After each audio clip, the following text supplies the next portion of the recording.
Hello friends, this is Sangam Puri. Welcome back to my channel Pharmacy Tree. Friends, in this video I am going to talk about Lupus 25,000 tablet.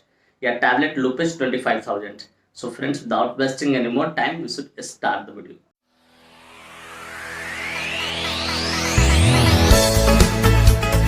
Friends, यह video ना सिर्फ जानकारी के उद्देश्य से बनाई जा रही है। इस वीडियो को देखने के बाद कोई भी मेडिसिन आप खुद से न ले, कतई सेल्फ मेडिकेशन ना करें। Friends, actually don't support self medication at all. So before taking और using any medicine you must consult your doctor. कि कोई भी दवा लेने से पहले, इस्तेमाल करने से पहले आप अपने डॉक्टर से एक बार जरूर कंसल्ट करें। तो फ्रेंड्स, चलिए वीडियो की शुरुआत करते हैं। फ्रेंड्स, आज का हमारा टॉपिक है लूपेस 25,000 टैबलेट।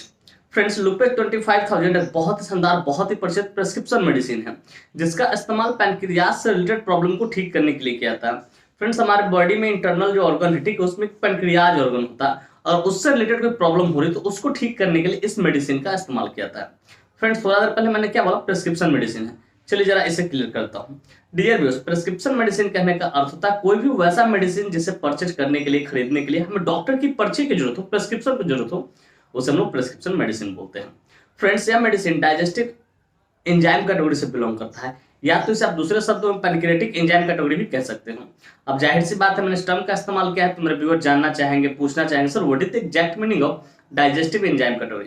तो डियर व्यूअर्स, मैं कोशिश करूंगा कि सरल से सरल, सिंपल से सिंपल शब्दों में आपको समझाऊं ताकि आप अच्छी नॉलेज यहां से गेन कर सको और उसका यूटिलाइज कर सको। तो dear viewers, digestive enzyme category कहने का अर्थ होता है कोई भी वैसा मेडिसिन, चाहे वो टैबलेट फॉर्म में हो चाहे वो कैप्सूल फॉर्म में हो, जो डाइजेशन को सपोर्ट करे। जैसे कि कोई चीज आपने खाया है, ठीक है, और उसको पचाने में जो मदद करेगा मेडिसिन, वैसे सारे मेडिसिन को हम डाइजेस्टिव एंजाइम कैटेगरी का मेडिसिन बोलते हैं। डियर व्यूअर्स, मैं उम्मीद करता हूँ कि ये बातें आपको अच्छे से समझ में आ गई। फ्रेंड्स, चलिए अब बात करना चाहें कौन सी कंपनी इसको मैन्युफैक्चर करती है, क्या इसके अंदर मॉलिक्यूल्स पाए जाते हैं, क्या इसकी यूसेज होते हैं, क्या इसके कंट्राइंडिकेशन होते हैं, क्या इसके साइड इफेक्ट होते हैं, क्या इसके डोज होते हैं। इन सारी बातों को हम लोग समझेंगे इस वीडियो में बहुत डिटेल से। Friends, I will make you understand each and everything in a very simple way. Friends, मैं यहाँ पे ना हर एक चीज को बहुत शानदार तरीके से और बहुत सतर तरीके से आपको समझाऊंगा। तो friends, first of all I would like to talk about which company manufactures it. Friends, चलिए सबसे पहले हम लोग ये जान लेते हैं कौन सी कंपनी है जो इस मेडिसिन को मैन्युफैक्चर करती है। तो फ्रेंड्स, इस मेडिसिन को लुपिन फार्मास्यूटिकल इंडस्ट्री द्वारा मैन्युफैक्चर किया था, जो कि अपने आप में काफी प्रसिद्ध, काफी परिचित फार्मास्यूटिकल इंडस्ट्री है। Friends, this medicine is basically manufactured by Lupin pharmaceutical industry. Friends, के एक स्ट्रिप में ना 10 टैबलेट्स होते हैं जिसकी कीमत मार्केट में लगभग 390 रुपए से लेकर 400 रुपए के आसपास होती है और उतने में अवेलेबल हो जाती है। फ्रेंड्स, मैं यहाँ पे एस्टिमेटेड प्राइस बता रहा हूँ, एग्जैक्ट नहीं बता रहा हूँ, अपना खुद देख लेना। जो प्राइस क्या होता है, हमेशा टाइम टू टाइम वेरी करते रहता है, बदलते रहता है। तो डियर व्यूअर्स, मैं उम्मीद करता हूँ कि ये बातें आपको अच्छे से समझ में आ गई कि कौन सी कंपनी इसको मैन्युफैक्चर करती है और इसके एक स्ट्रिप में कितने टैबलेट्स होते हैं और क्या इसको एस्टिमेटेड प्राइस होता है। फ्रेंड्स, अब नेक्स्ट हम बात करना चाहेंगे इसके मॉलिक्यूल्स के बारे में कि which molecule is basically found in this medicine. कि बेसिकली जो लूपेज आप देखते हैं इसके अंदर कौन सा मॉलिक्यूल्स पाता है। तो फ्रेंड्स, बेसिकली इसके अंदर सिंगल मॉलिक्यूल पैनक्रिएटिन 300 मिलीग्राम पाया जाता है, 300 मिलीग्राम पाया जाता है, जिसका इस्तेमाल पैनक्रियाज से रिलेटेड प्रॉब्लम को ठीक करने के लिए किया जाता है। फ्रेंड्स, मैं उम्मीद करता हूँ कि ये बातें आपको अच्छे से समझ में आ गया। फ्रेंड्स, चलिए अब बात करना चाहेंगे इसके यूसेज के बारे में कि कहाँ कहाँ इसका इस्तेमाल करते हैं, डॉक्टर कब उसको प्रिस्क्राइब करते हैं, किन किन डिजीज में सपोर्टिव ट्रीटमेंट पर इसका इस्तेमाल लिया जा सकता है। Friends, let us talk about the usage of this medicine. इस मेडिसिन की यूसेज को समझते हैं कहाँ कहाँ इसका इस्तेमाल किया जाता है। तो friends, number 1 is treatment of pancreatic enzyme deficiency. कि अगर किसी से पैनक्रियाज के एंजाइम की कमी है, ठीक है, तो उसको जो पैनक्रियाज से एंजाइम क्या निकलता है, लाइपेज निकलता है, माइलेज निकलता है, तो ये जो पैनक्रियाटिक एंजाइम की कमी हो किसी को, ठीक है, तो उस बीमारी को ठीक करने डॉक्टर इसका इस्तेमाल करते हैं। तो ट्रीटमेंट ऑफ इनडाइजेशन, कि अगर कोई व्यक्ति खाना खा रहा है लेकिन प्रॉपर ढंग से वो डाइजेस्ट नहीं होता, तो उसको भी ठीक करने डॉक्टर इसका इस्तेमाल करते हैं। तो ट्रीटमेंट ऑफ ब्लॉटिंग, कि अगर आपने खाना खाया और लग रहा है कि ये जो सीने इस पर चढ़ा हुआ खाना कंप्लीटली, थोड़ा सा भी खाया हालांकि पेट फुल हो चुका है, ठीक है, तो उसको भी ठीक करने डॉक्टर इसका इस्तेमाल करते हैं। तो ट्रीटमेंट ऑफ डिस्टेंडेड एब्डोमेन, कि आप खाना खाने के बाद या खाना ना खाने के बाद लगे कि आपका पेट फुला फुला है, तना तना है, ठीक है, तो उसको भी ठीक डॉक्टर इसका इस्तेमाल करते हैं। फिर ट्रीटमेंट ऑफ अक्यूट या क्रोनिक पैनक्रिएटाइटिस, कि अगर किसी को पैनक्रियाज में सूजन है, इन्फ्लामेशन है, ठीक है, वो अक्यूट हो या क्रोनिक हो, लंबे समय से, तो उसको भी ठीक करने डॉक्टर इसका इस्तेमाल करते हैं। फिर treatment of high level of serum amylase और सीरम लाइपेज, कि अगर आपने सीरम अमाइलेज और सीरम लाइपेज टेस्ट परफॉर्म करवाया, इन्वेस्टिगेशन करवाया, ठीक है, और उसमें जो सीरम अमाइलेज और लाइपेज का जो नॉर्मल वैल्यू होना चाहिए अगर उससे कहीं ज्यादा है, ठीक है, तो उसको भी कंट्रोल करने के लिए ठीक डॉक्टर इसका इस्तेमाल करते हैं। फिर कहते हैं treatment of treatment of pancreas cancer, कभी कभी डॉक्टर जो इसका जो इस्तेमाल करते हैं ना पैनक्रियाज कैंसर में सपोर्टिव ट्रीटमेंट के तौर पर इस्तेमाल करते हैं। हालांकि पैनक्रियाज कैंसर को ये सही नहीं करता है, लेकिन पैनक्रियाज बढ़िया से काम कर सके, सही ढंग से काम कर सके, उसके लिए इसको सपोर्टिव ट्रीटमेंट इसका इस्तेमाल किया जाता है। फिर कहते हैं आफ्टर ऑपरेशन ऑफ पैनक्रियाज, की अगर किसी व्यक्ति को पैनक्रियाज में समझ लो कि कैलकुली हो रखा है, स्टोन रखा है छोटा छोटा बहुत सारा, उसका पैनक्रियाज का ऑपरेशन हुआ हो, तो ऑपरेशन के बाद भी ठीक है डॉक्टर इसको प्रिस्क्राइब करते हैं। फिर ट्रीटमेंट ऑफ स्टमक डिस्कम्फर्ट, कि अगर किसी को पेट में गड़बड़ी है, दिक्कत है, शिकायत है, तो स्टमक डिस्कम्फर्ट है, तो उसको भी ठीक है डॉक्टर इसका इस्तेमाल करते हैं।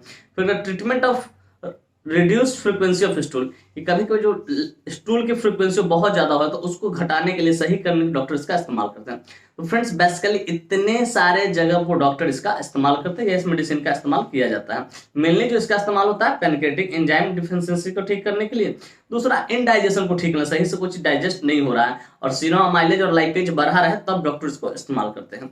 तो फ्रेंड्स मैं उम्मीद करता हूँ इसकी यूसेज आपको बढ़िया से शानदार तरीके से समझ में आया, कहाँ कहाँ इसका इस्तेमाल किया जाता है। हालांकि मैंने कंप्लीटली डिटेलिंग करके बता दिया। फ्रेंड्स चलिए अब बात करना चाहेंगे इसे कंट्राइंडिकेशन बारे में।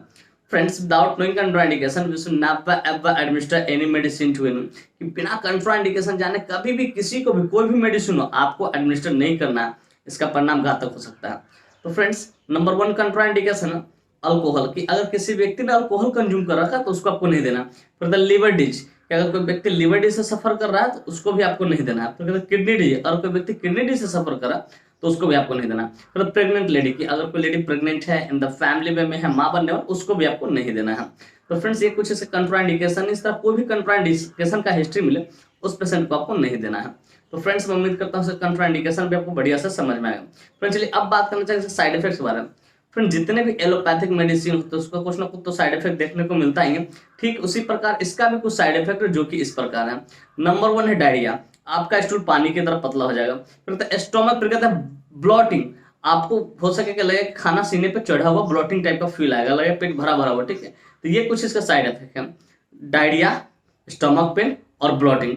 इस तरह कोई भी साइड इफेक्ट दिखे आप तुरंत अपने डॉक्टर को कंसल्ट करें, उन्हें इन्फॉर्म करें सर मुझे इस तरह की परेशानी हो रही, तो हो सके इसके लिए डॉक्टर दूसरे मेडिसिन को प्रिस्क्राइब करेंगे। तो फ्रेंड्स मैं उम्मीद करता हूँ कि इसके साइड इफेक्ट भी आपको बढ़िया से समझ में आ गए। फ्रेंड्स चलिए अब बात करना चाहेंगे इसके डोज के बारे में। फ्रेंड्स डोज हमेशा डिपेंड करता है एज पे, बॉडी वेट पे, सिविलिटी पे, जेंडर पे, इन सारी चीजों पे डोज डिपेंड करता है। लेकिन यहाँ जो मैं डोज बताने जा रहा हूँ वो एडल्ट के लिए बताने जा रहा हूँ, जिनकी उम्र 18+ उनके लिए 1 × BD पोस्टिवोस, एक गोली सुबह एक गोली शाम खाना खाने के बाद इसको लिया जा सकता है। तो फ्रेंड्स मैं उम्मीद करता हूँ इसको डोज भी आपको बढ़िया से समझ में आ गया। फ्रेंड्स मैं उम्मीद करता हूँ कि ये बात आपको स्पष्ट तरीके से समझ में आ गया होगा कि लुपेज 25,000 क्या होता है, कौन सी कंपनी इसको मैन्युफैक्चर करती है, क्या इसके अंदर मॉलिक्यूल्स पाए जाते हैं, क्या इसके यूसेज होते हैं, कैसे कंट्राइंडिकेशन, कैसे साइड इफेक्ट होता है, कैसे डोज होते हैं। और साथ ही साथ मैं ये भी उम्मीद करता हूँ कि मेरी यह वीडियो काफी इन्फॉर्मेटिव, काफी इंटरेस्टिंग, काफी जबरदस्त लगी होगी आपको, और मेरे इस वीडियो से आप लोगों को बहुत कुछ सीखने को मिला हो। फ्रेंड्स वाकई में मेरी वीडियो इन्फॉर्मेटिव इंटरेस्टिंग लगी हो। Friends if you find this video informative interesting, hit the like button, subscribe my channel and don't forget to share it with your medical friends and common friends. Thank you for watching this video. Bye, take care, फिर मिलते हैं next video में। तब तक स्वस्थ रहिए, मस्त रहिए, ख्याल रखिए अपना अपने परिवार का। थैंक यू, धन्यवाद।